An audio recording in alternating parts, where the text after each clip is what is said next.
से बात कर रहा है, क्योंकि परमेश्वर भी क्या देखता है कि मन को देखता है कि किसका मन परमेश्वर के साथ बहुत अच्छा है, वो उसी से क्या करता है, बात करता है। जैसे परमेश्वर ने दाऊद के समय में कहा कि मनुष्य तो बाहरी रूप देखता है, लेकिन परमेश्वर क्या देखता है, परमेश्वर की दृष्टि मन पर।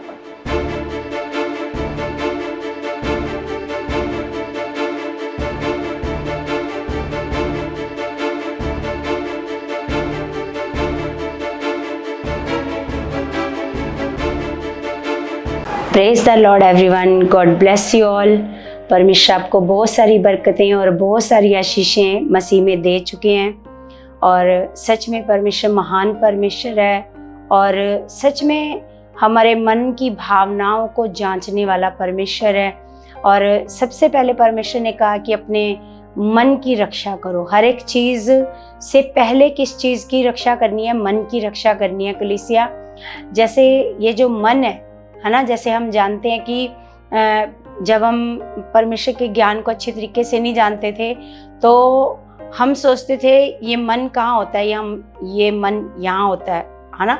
लेकिन अब हमें पता चला कि नहीं, मन इसको नहीं कहा जाता। मन कहते हैं माइंड को। माइंड मतलब है ना, ऐसे समझ को, बुद्धि को। तो इसलिए क्योंकि ये मन ही है, हमें क्या करता है, हमें हमारा रिश्ता परमेश्वर से मजबूत करता है, गहरा करता है। और ये मन ही है जो हमें परमेश्वर से क्या करता है, दूर करता है ना। जो हम जितना मन लगाना चाहते हैं है ना, जितना परमेश्वर में बढ़ना चाहते हैं, ये हमारे ऊपर डिपेंड करता है कि हम कितना बढ़ना चाहते हैं। जितना मन लगाएंगे, जितना अपना फोकस परमेश्वर की ओर रखेंगे, उतना हमारा रिश्ता परमेश्वर से क्या होता जाएगा, गहरा। आप सोच के देखो, आप जिस भी चीज़ पर ज़्यादा फोकस करते हो उस चीज़ में आप अच्छे बन जाते हो, निपुण बन जाते हो है ना। हर एक चीज़ उसको परफेक्ट तरीके से करना शुरू कर देते हो, जिसमें आप क्या करते हो, ऐसे फोकस लगाते हो, अपने मन को लगाते हो। तो ये मन बहुत बड़ा विषय है कलीसिया। तो हम देखते हैं कि ये मन के द्वारा ही क्या होता है, हम परमेश्वर की आज्ञाओं को, वचनों को हम समझ पाते हैं। जब हम ज़्यादा अपने परमेश्वर की ओर मन को लगाते हैं, फोकस को लगाते हैं, तो परमेश्वर की इच्छा क्या है उसको हम क्या कर पाते हैं, ऐसे समझ पाते हैं। तो सच में परमेश्वर की पवित्र आवाज़ को भी हम ऐसे ही सुन पाते हैं जब हम अपने ऐसे मन को ज़्यादा परमेश्वर की ओर लगाते हैं। तो परमेश्वर की पवित्र आवाज़ को ऐसे हम सुन पाते हैं। वरना कई लोग कहते हैं हमें नहीं पता चलता परमेश्वर की आवाज़ कैसे आती है ना। या फिर कईयों को परमेश्वर की आवाज़ और शैतान की आवाज़ में कोई फ़र्क नज़र नहीं आता, कोई पता नहीं चलता कि ये परमेश्वर ने ये बात हमसे करी है या शैतान ने करी है, नहीं पता चलता, क्योंकि अभी फोकस नहीं है, अपना मन नहीं लगाया परमेश्वर की ओर, है ना। तो हम जितना मन परमेश्वर की ओर लगाएंगे, उतना परमेश्वर हमारे अंदर कार्य करना स्टार्ट करेगा। तो कलीसिया, आज हम देखेंगे शमूएल नबी के जीवन से। शमूएल भविष्यद्वक्ता, शमूएल जो भविष्यद्वक्ता था, उसके जीवन से देखते हैं कि ये शमूएल कौन था, है ना। और सच में हम देखते हैं कि शमूएल, पहला शमूएल 1 अध्याय, उसमें लिखा है कि एप्रैम के पहाड़ी देश में रामा तैम सोपीम नगर का निवासी एल्काना नामक का एक पुरुष था। वह एप्रेमी था और सूप के पुत्र तोहू का परपोता और एलीहो का पोता और यरोहाम का पुत्र था, है ना। कैसे उनकी पीढ़ियों के बारे में भी ऐसे बताया है ना। तो हम देखते हैं कि इसके 2 पत्नियां थी, हन्ना और पनन्ना। तो हम देखते हैं कि पनन्ना के तो क्या हो गए, बच्चे हो गए, लेकिन हन्ना के ऐसे बच्चे नहीं हुए। तो पनन्ना क्या करती थी, हन्ना को ऐसे चिढ़ाती थी कि देख, मैं छोटी हूँ तेरे से और मेरे बच्चे हुए हैं, तेरे बच्चे नहीं हैं, ऐसे मतलब बहुत चिढ़ाती थी। और हन्ना बहुत चिढ़ती थी इन बातों से, और अपने पति से भी वो क्रोधित रहती थी, गुस्सा रहती थी। कई दिनों तक वो खाना नहीं खाती थी, ऐसे गुस्से के मारे कि मुझे क्यों नहीं बच्चे हो रहे हैं, मेरे पास क्यों नहीं है बच्चे, है ना। तो इस वजह से वो बहुत ऐसे चिड़चिड़ी रहती थी, बहुत क्रोधित रहती थी। तो मतलब फिर उसके पति ने भी उसको कहा जब यहोवा के भवन में ऐसे जाते थे तो बहुत ऐसे क्रोध भी करती थी। तो उसके पति ने कहा कि मैंने थोड़ी ना कुछ किया। जैसे हम यहाँ पर पढ़ते हैं, जब एल्काना मेल बलि चढ़ाता था तब तब अपनी पत्नी पनन्ना और उसके सब बेटे बेटियों को दान दिया करता था, परंतु हन्ना को वह दूना दान दिया करता था, क्योंकि वह हन्ना से प्रीति रखता था। तो भी यहोवा ने उसकी कोख बंद कर रखी थी, परंतु उसकी सोच इस कारण से कि यहोवा ने उसकी कोख बंद कर रखी है, उसे अत्यंत चिढ़ाकर कुढ़ाती थी। वह तो प्रतिवर्ष ऐसा ही करता था, और जब हन्ना यहोवा के भवन को जाती तब पनन्ना उसको चिढ़ाती थी, इसलिए वह रोती और खाना न खाती थी। इसलिए उसके पति एल्काना ने उससे कहा, हे हन्ना, तू क्यों रोती है और खाना क्यों नहीं खाती, और तेरा मन क्यों उदास है? क्या तेरे लिए मैं 10 बेटों से भी अच्छा नहीं हूँ? है ना। तो क्योंकि मतलब वो क्या करता है, अपनी पत्नी हन्ना से बहुत ऐसे प्रेम करता है ना। तो हम देखते हैं कि जब हम परमेश्वर के वचनों को पढ़ते हैं तो लिखा है कि वो, अगर हम पढ़कर देखते हैं तो लिखा है, तब शीलो में खाने और पीने के बाद हन्ना उठी और यहोवा के मंदिर के चौखट के एक बाजू के पास एली याजक कुर्सी पर बैठा हुआ था। लिखा वह मन में व्याकुल होकर यहोवा से प्रार्थना करने और बिलख बिलख कर रोने लगी, और उसने ये मन्नत मानी, हे सेनाओं के यहोवा, यदि तो अपनी दासी के दुख पर सचमुच दृष्टि करे और मेरी सुधि ले और अपनी दासी को भूल ना जाए और अपनी दासी को पुत्र दे, तो मैं उसे उसके जीवन भर के लिए यहोवा को अर्पण करूंगी और उसके सिर पर छुरा फिरने ना पाएगा। है ना। तो उसने ऐसे, पहले तो वो ऐसे चिढ़ती थी, अपने आप को ऐसे क्रोधित रखती थी, गुस्से में रखती थी। तो जब इस बार वो परमेश्वर के भवन में आई तो एली याजक भी ऐसे बैठा हुआ था ऐसे कुर्सी पर। तो याजक था वो उस भवन का, परमेश्वर के भवन का क्या था, याजक था। तो वो ऐसे परमेश्वर से अब कमिटमेंट कर रही है कि परमेश्वर, अगर तो अपनी दासी को ऐसे एक बेटा दे तो परमेश्वर वो बेटा मैं तेरे भवन में ऐसे दे दूंगी। है ना। ऐसे परमेश्वर से ऐसे मन्नत मांग रही है परमेश्वर से, है ना, कि परमेश्वर अगर तू अपनी दासी को बेटा दे तो क्या करूंगी, मैं उसको तेरे भवन में सदा के लिए ऐसे दे दूंगी। है ना। जब वह यहोवा के सामने ऐसी प्रार्थना कर रही थी तो एली उसके मुंह की ओर ताक रहा था। हन्ना मन ही मन कह रही थी, उसके होंठ तो हिलते थे परंतु उसका शब्द ना सुन पड़ता था, इसलिए एली ने समझा कि वह नशे में है ना। तो मतलब वो क्या कर रही थी, ऐसे जैसे एक इंसान जब दुखी होता है तो क्या करता है, वो मन ही मन ऐसे प्रार्थना कर रही है, परमेश्वर से मांग रही है कि परमेश्वर अगर तो अपनी दासी को भूल ना जाए, अपनी दासी की कोख को खोले, तो क्या करूंगी मैं परमेश्वर, अगर तो मुझे एक पुत्र दे तो मैं उसे क्या करूंगी, तेरे भवन में ऐसे दे दूंगी। तो एली ने क्या समझा, एली ने समझा इसने क्या किया है, ऐसे नशा किया है। तो लिखा है उसका शब्द ना सुन पड़ता था, इसलिए एली ने समझा कि वह नशे में है। तब एली ने उससे कहा, तू कब तक नशे में रहेगी, अपना नशा उतार। है ना। मतलब उसने एली याजक को मतलब पता नहीं चला कि ये कोई दुखी बहन है, ये तो परमेश्वर के आगे ऐसे अपने मन की बातों को रख रही है। एली को ये समझ नहीं आई, तो एली को तो ये लगा कि इसने नशा करा है और पता नहीं क्या क्या ऐसे बड़बड़ा रही है ना। तो उसने बोला कि एली ने बोला, अपने नशे को क्या कर, उतार, मतलब अपने घर से नशे को निकाल। तो आगे लिखा, हन्ना ने कहा, नहीं हे मेरे प्रभु, मैं तो दुखिया हूँ और मैंने ना तो दाख मधु पिया है और ना मदिरा, मैंने अपने मन की बात खोलकर यहोवा से कही है ना। तो ऐसा नहीं कि एली की बात सुनकर वो ऐसे गुस्से में आ गई, क्रोधित हो गई और ऐसे एली को कुछ भी नहीं बोला और बोला, नहीं प्रभु, जैसा आप समझ रहे हो ऐसा कुछ नहीं है, मैंने नशा नहीं किया, मैं तो क्या हूँ, मैं तो एक दुखिया हूँ और परमेश्वर से क्या कर रही हूँ, परमेश्वर से अपने मन की बातों को खोल कर रही हूँ। अपनी दासी को ओछी स्त्री ना जान, जो कुछ मैंने अब तक कहा है वह बहुत ही शोकित होने और चिढ़ाई जाने के कारण कहा है। एली ने कहा, कुशल से चली जा, इज़राइल का परमेश्वर तुझे मन चाहा वर दे। उसने कहा, तेरी दासी तेरी दृष्टि में अनुग्रह पाए। तब वह स्त्री चली गई और खाना खाया और उसका मुंह फिर उदास ना रहा, क्योंकि हम जानते हैं कि जो इंसान मतलब अपने हालातों को देखता रहता है, उदास रहता है, परेशान रहता है, फिर उसके जीवन में परमेश्वर की सामर्थ कार्य नहीं कर सकती।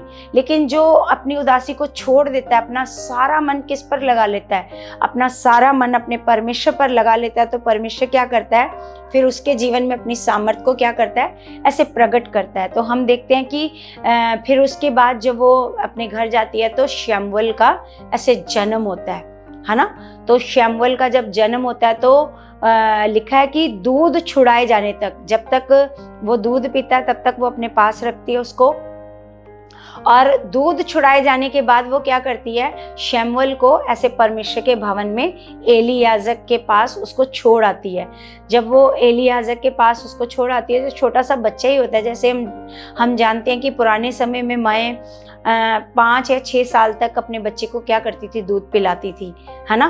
तो मतलब इतना ऐसे मतलब बच्चा है, वो दूध छुड़ाया तो बच्चा है, तो उसको क्या किया उसने, एली याजक के पास ऐसे परमेश्वर के भवन में ऐसे छोड़ आती है। वो एली याजक के पास रहता है और परमेश्वर के भवन में क्या करता है, वो परमेश्वर की सेवा करता है याजक के साथ रहकर, और मन लगाता है, क्योंकि कहीं आना नहीं जाना नहीं, हमेशा परमेश्वर के भवन में रहना है। तो उसका फोकस, उसका मन किस पर लग गया है, उसका मन परमेश्वर पर लग गया।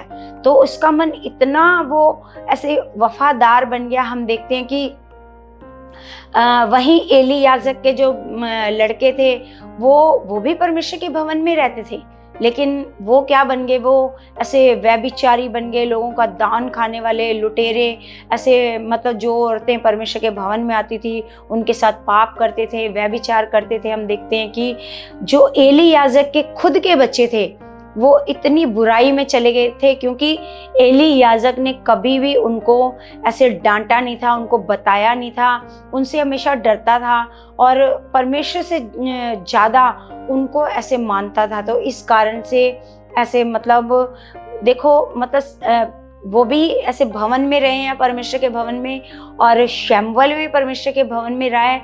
यहाँ पर बात आती है कलीसिया फोकस की, कि चाहे आप परमेश्वर के भवन में ही हो, जैसे एली याजक के बच्चे भी कहाँ हैं, परमेश्वर के भवन में, और शमूएल भी कहाँ है, परमेश्वर के भवन में। जरूरी नहीं है परमेश्वर के भवन में रहकर कोई पाप में नहीं जा सकता, बुराई नहीं कर सकता, है ना।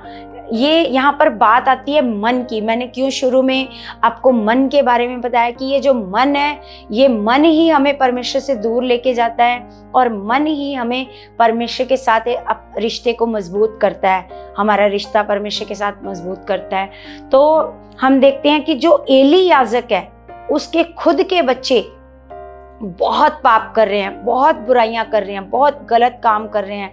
जो भेंट वो लोग परमेश्वर के भवन में यहोवा के पास लाते थे, उन भेंटों को वो खा जाते थे, उस दान को वो खा जाते थे, है ना, बहुत पाप करते थे। तो हम देखते हैं कि शमूएल ने अपना फोकस परमेश्वर पर से नहीं हटाया, उसने अपने मन को परमेश्वर पर ऐसे लगा करके रखा, परमेश्वर पर लगा करके रखा। तो परमेश्वर क्या करने लगा, हम देखते हैं कलीसिया, एक दिन क्या हुआ, जब उसने इतना अपना मन परमेश्वर में लगाया तो परमेश्वर ने शमूएल को क्या दिया, ऐसे दर्शन, है ना। परमेश्वर ने इतना ऐसा नहीं, अब वो दर्शन परमेश्वर ने एली याजक को नहीं दिया, वो बात एली याजक से नहीं करी, वो बात किससे करी, वो शमूएल से बात करी, है ना। हम देखते हैं वो याजक है ना, और शमूएल से तो वो बहुत बड़ा है, बहुत ऐसे बुजुर्ग है, लेकिन वो यहोवा ने, मतलब अगर परमेश्वर ने एली याजक के पुत्रों के बारे में बात करनी है तो वो एली याजक से बात नहीं कर रहा, वो किससे बात कर रहा है, क्योंकि परमेश्वर भी क्या देखता है, कि मन को देखता है, कि किसका मन परमेश्वर के साथ बहुत अच्छा है, वो उसी से क्या करता है, बात करता है। हम कई लोगों से सुनते हैं, हमारा मन नहीं लगता है प्रार्थना में, हम बैठते हैं लेकिन हमारा ध्यान इधर चला जाता है, उधर चला जाता है। क्यों? क्योंकि उन्होंने अपने फोकस को बनाया नहीं है परमेश्वर के साथ। ये मन है, इसको हमने क्या करना है, इसको कंट्रोल में रखना है ना।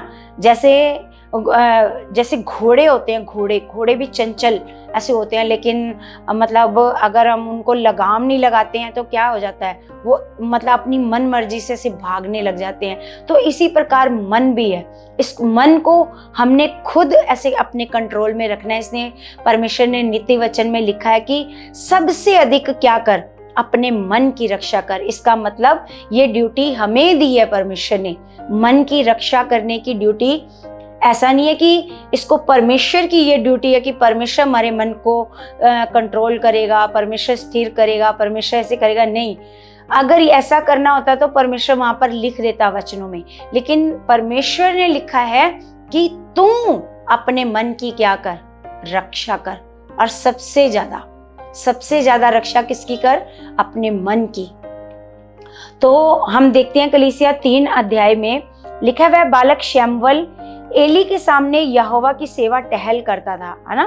क्या करता था वो, एली के सामने यहोवा की क्या करता था, सेवा टहल करता था। वो भी अभी बच्चा ही था, सोच के देखो कलीसिया, वो भी छोटा बच्चा है और एली याजक तो बहुत ऐसे बड़ा है। लेकिन परमेश्वर बच्चा या बड़ा नहीं देखता। जैसे परमेश्वर ने दाऊद के समय में कहा कि मनुष्य तो बाहरी रूप देखता है, लेकिन परमेश्वर क्या देखता है, परमेश्वर की दृष्टि मन पर, किस पर होती है, मन पर। कि जैसे दाऊद था, दाऊद परमेश्वर के मन के अनुसार चलता था, पाप में नहीं चलता था, बुराई में नहीं चलता था, तो वो परमेश्वर के मन के अनुसार।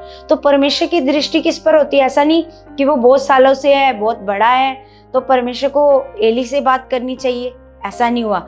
तो लिखा, उस दिन में, उन दिनों में यहोवा का वचन दुर्लभ था और दर्शन कम मिलता था, बहुत कम दर्शन मिलता था, और वचन भी क्या था, बहुत दुर्लभ, ऐसे कठिन था, कठिनाई से लोगों को वचन मिलता था। बहुत ज़्यादा ऐसे जा करके, जैसे यरूशलेम में गए हैं, यहोवा के भवन में गए हैं, तो वहाँ पर कहीं ऐसे जा करके इनको क्या मिलता था, ऐसे वचन मिलता था। तो बहुत दुर्लभ था। लिखा, उस समय ऐसा हुआ कि एली की आंखें तो धुंधली होने लगी थी और उसे ना सूझ पड़ता था, जब वह अपने स्थान में लेटा हुआ था और परमेश्वर का दीपक अब तक बुझा नहीं था। और शमूएल यहोवा के मंदिर में, जहां परमेश्वर का संदूक था, लेटा था, है ना। जहां परमेश्वर का क्या था, संदूक, वहां पर कौन लेटा था, शमूएल। हम देखते हैं कि उस परमेश्वर के संदूक में क्या था, है ना, परमेश्वर की आज्ञाओं की पटिया जिसपे परमेश्वर की आज्ञाएं लिखी थी, हारून की छड़ी थी और एक मन्ना था, है ना। तो वो यहोवा के एक संदूक में ऐसे रखा हुआ था। तो शमूएल संदूक के पास क्या था, ऐसे लेटा हुआ था। तो लिखा, तब यहोवा ने शमूएल को पुकारा और उसने कहा, क्या आज्ञा।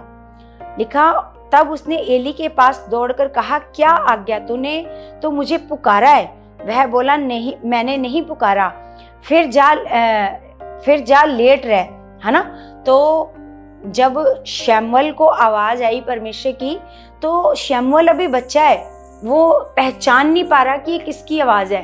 तो क्योंकि वो हमेशा किसकी आवाज सुनता है, वो अभी एली याजक के पास रहता है हमेशा, तो एली की आवाज सुनता है। तो उसको लगा कि मुझे कौन पुकार रहा है, मुझे एली पुकार रहा है। तो उसने बोला, तूने मुझे पुकारा। उसने बोला, नहीं, मैंने नहीं पुकारा, जाके लेट जा। तो वह जाकर लेट गया। तब यहोवा ने फिर पुकार के कहा, हे शमूएल। शमूएल उठकर एली के पास गया और कहा, क्या आज्ञा, तूने तो मुझे पुकारा है। उसने कहा, हे मेरे बेटे, मैंने नहीं पुकारा, फिर जा लेट रह, है ना। दोबारा 2 बार ऐसा हुआ कि जाकर के शमूएल को जब आवाज आती है तो वो जाकर भाग कर कहाँ जाता है। देखो, ऐसा नहीं कि शमूएल को आवाज आ रही है तो वो क्या कर रहा है, आवाज सुनकर आलस में पड़ा है और सो रहा है कि पता नहीं किसकी आवाज आ रही है, नहीं, है ना। अभी वो छोटा बच्चा है, लेकिन फिर भी उसके अंदर कितना अच्छा मन है कि जैसे ही आवाज आती है वो भागकर एली के पास जाता है ना, आलस नहीं करता, भागकर एली के पास जाता है, तूने मुझे पुकारा। जबकि पहली बार उसने मना करा, मैंने नहीं पुकारा। फिर दोबारा फिर जाता है कि तूने मुझे पुकारा। उसने फिर दोबारा बोला कि मैंने तुझे नहीं पुकारा। लिखा, उस समय तक शमूएल यहोवा को नहीं पहचानता था और ना यहोवा का वचन ही उस पर प्रकट हुआ था। फिर तीसरी बार यहोवा ने शमूएल को पुकारा और वह उठ के एली के पास गया और कहा, क्या आज्ञा, तूने तो मुझे पुकारा है। तब एली ने समझ लिया कि इस बालक को यहोवा ने पुकारा है ना।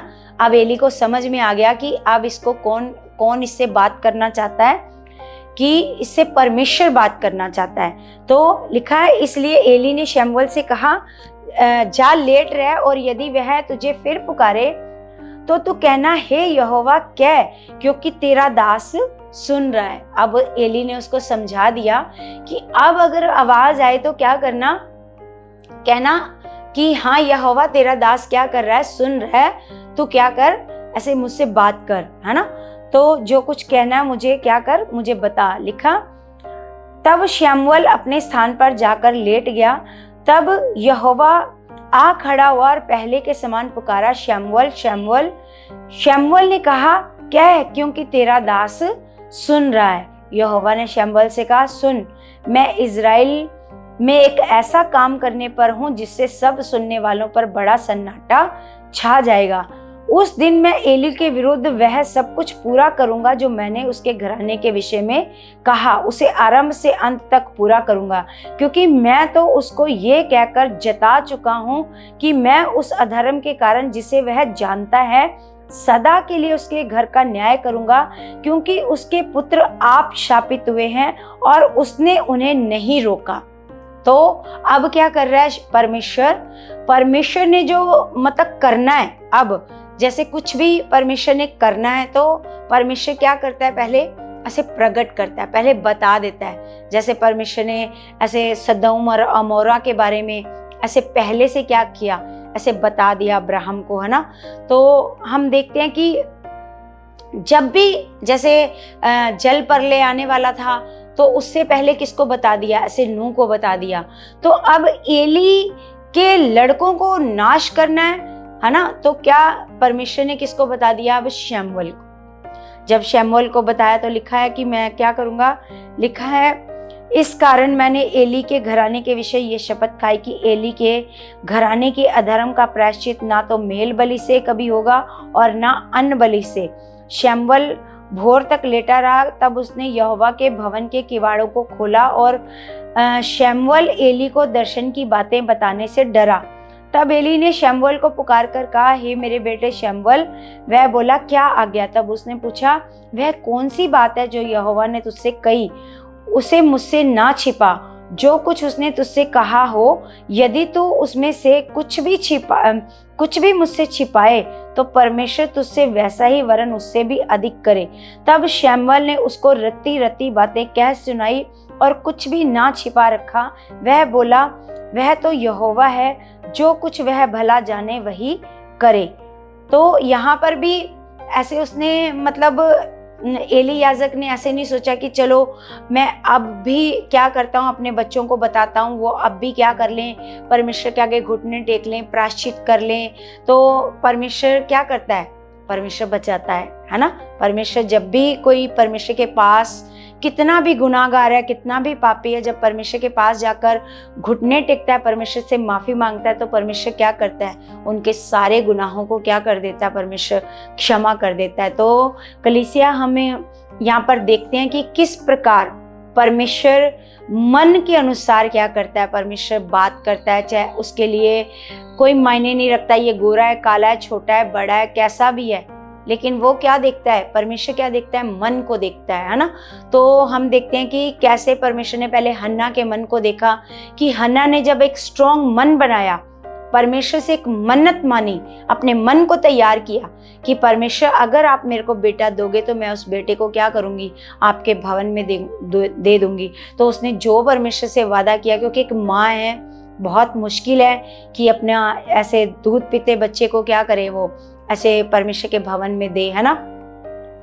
तो लेकिन फिर भी उसने जो परमेश्वर से वादा किया, वो परमेश्वर ने क्या किया, वो उसने परमेश्वर से क्या किया, पूरा किया। तो हम देखते हैं कलीसिया कि जब उसने अपने वादे को पूरा किया तो परमेश्वर ने क्या किया, परमेश्वर ने उसको और लिखा है 2:21 में, यहोवा ने हन्ना की सुधि ली और वह गर्भवती हुई, उसके 3 बेटे और 2 बेटियां उत्पन्न हुई और बालक शमूएल यहोवा के संग रहता हुआ बढ़ता गया। लिखा है कि जब उसने शमूएल को यहोवा के भवन में दे दिया तो उसके बाद क्या हुआ, उसके और 3 बेटे और 2 बेटियां ऐसे परमेश्वर ने हन्ना को दी, है ना। क्योंकि हम कुछ भी परमेश्वर को देते हैं तो ऐसा नहीं कि परमेश्वर उसके बदले हमें कुछ नहीं देता, है ना। परमेश्वर कई गुना ज्यादा, जैसे हन्ना को कितना दिया, 5 गुना ज्यादा ऐसे दिया, है ना। उसने 1 बेटा चढ़ाया तो उसको कितने बच्चे दिए, और 5 बच्चे और दिए, है ना। तो हम देखते हैं कलीसिया, हम कुछ भी अपने परमेश्वर यहोवा के लिए करते हैं, चाहे कोई अपने तन से सेवा करता है, अपने धन से सेवा करता है, अपने मन से सेवा करता है, कुछ भी परमेश्वर के लिए करता है तो परमेश्वर क्या करता है, उसको कई गुना ज़्यादा उसको ब्लेस करते हैं, परमेश्वर आगे बढ़ाते हैं। और सच में कलीसिया, आज के वचन से जैसे हम लोगों ने सीखा कि हमने क्या करना है, अपने मन को परमेश्वर की ओर ज़्यादा से ज़्यादा क्या करना है, लगाना है, अपने मन की रक्षा करनी है, अपने मन को संसार में ज़्यादा नहीं जाने देना, क्योंकि शैतान चाहेगा कि आपका मन संसारिक चीज़ों पर लगे, क्योंकि उस पर हमारा मन जल्दी चला जाता है। लेकिन हाँ, आत्मिक चीज़ों पर मन लगाना क्या हो जाता है, बड़ा कठिन हो जाता है बहुत, क्योंकि जो संसारिक चीज़ें हैं बड़ी लुभावनी हैं, बड़ा मतलब उस चीज़ों के ऊपर बड़ी जल्दी फोकस चला जाता है, वो अच्छी लगती हैं, वो बोरिंग नहीं है। लेकिन आत्मिक चीज़ें थोड़ी बोरिंग लग सकती हैं, लेकिन इसका जो रिजल्ट आता है कलीसिया, वो सच में बड़ा बेस्ट रिजल्ट आता है। जैसे बाइबल पढ़ना, एक जगह पर बैठकर प्रार्थना करना और बहुत सारी चीज़ों को परमेश्वर के लिए छोड़ना, अपने ऐशो आराम को छोड़ना, अपनी मतलब संसारिक लाइफ को छोड़ना। मतलब हो सकता है हमें इस टाइम पर लगे कि ये लाइफ तो बोरिंग लाइफ है, लेकिन संसार की जो लाइफ है वो बहुत अच्छी लगती है। संसार में घूमना फिरना, पार्टी करना, है ना, मौज मस्ती करना, ये अच्छा लगता है। लेकिन एक जगह पर बैठकर घंटों प्रार्थना करना, ये बहुत बोरिंग लगता है, मन नहीं लगता है। लेकिन हमें लगाना है, हम जिस तरफ अपने फोकस को लगाएंगे उस तरफ ही हमारा मन लगता जाएगा कलीसिया। और जब हमारा एक बार मन लग गया कलीसिया, तो फिर क्या होएगा, फिर परमेश्वर की बातें स्टार्ट होंगी हमसे। परमेश्वर दर्शन दिखाना शुरू करेगा, परमेश्वर भविष्यवाणियां करना शुरू करेगा, परमेश्वर अपने बच्चों को हमारे द्वारा बचाना शुरू करेगा, परमेश्वर हमारे द्वारा हीलिंग्स को करना शुरू करेगा। क्योंकि सच में कलीसिया, हम जानते हैं कि इन कामों का स्वर्ग में बड़ा प्रतिफल है। परमेश्वर की इच्छा में जीवन जीने का स्वर्ग में क्या है, बहुत बड़ा प्रतिफल है कलीसिया। तो सच में मेरा भरोसा है कि आज की शिक्षा आपको बहुत समझ आ चुकी है, और आज से आप भी अपने फोकस को क्या करोगे, ऐसे लगाओगे और अपने मन को ऐसे स्ट्रॉन्ग करोगे, और सच में परमेश्वर के और अपने मन को ऐसे बढ़ाओगे। मेरा विश्वास है कि आज का वचन आपको बहुत सारा ब्लेस कर चुका है यीशु के नाम से। तो कलीसिया, जैसे मैं हर वीडियो के बाद ऐसे रिक्वेस्ट करती हूँ कि आपने क्या करना है, आपने हमारे इस चैनल को लाइक करना है, सब्सक्राइब करना है, और आगे से आगे आपने इस चैनल को शेयर करना है, ताकि परमेश्वर का जो ज्ञान है वो परमेश्वर के लोगों तक हर दिन पहुँचता जाए। हर दिन की रोटी परमेश्वर के लोगों तक पहुंचती जाए। और सच में खुदा आपको बहुत सारा बढ़ा चुके हैं यीशु मसीह के नाम से। तो कलीसिया, हम प्रार्थना में जाते हैं, सब अपने मनों को परमेश्वर की ओर, अपने फोकस को परमेश्वर की ओर लगाएंगे। स्वर्गीय पिता, सर्वशक्तिमान खुदा, हम आपका धन्यवाद करते हैं। धरती और आकाश को बनाने वाले परमेश्वर, आप महान और सच्चे पिता हो परमेश्वर, अपने वादों के सच्चे परमेश्वर हो खुदा। जो भी आप वचन में कहते हो परमेश्वर, उस वचन को आप पूरा करते हो परमेश्वर। आपका वचन कहता है कि पृथ्वी टल जाएगी, सूरज चंद्रमा टल जाएंगे, लेकिन परमेश्वर जी जो वचन आपके मुंह से निकला है वो कभी भी टलेगा नहीं। सच में मेरे परमेश्वर जी, आपने परमेश्वर हम लोगों को अपने वचनों से ब्लेस किया है मेरे खुदावन। सच में खुदावन जो वचन आज आपने हमें दिया है खुदावन, सच में वो तेरे बच्चों के लिए आशीष का कारण बने और परमेश्वर इनका रिश्ता आपके साथ और मजबूत बने, इनका मन आपकी ओर लगे परमेश्वर। सच में परमेश्वर ये आपके बड़े बड़े कामों को करने वाले बने मेरे परमेश्वर। बड़ी बड़ी सामर्थ को प्रकट करें परमेश्वर। परमेश्वर बड़ी बड़ी कलीसियाएं स्थापित हो मेरे परमेश्वर तेरे बच्चों के द्वारा। परमेश्वर आप इनको बहुत यूज कर चुके हो मेरे खुदावन। और परमेश्वर जितने सेवक है खुदा आपकी सेवा को कर रहे हैं खुदावन, आप उनकी सेवकाइयों को भी बहुत ब्लेस कर चुके हो, बहुत बढ़ा चुके हो परमेश्वर जी। परमेश्वर मैं इन सारी प्रार्थनाओं को आपके प्यारे बेटे यीशु मसीह के नाम से मांगती हूँ। आमीन आमीन। सबको जय मसीह की।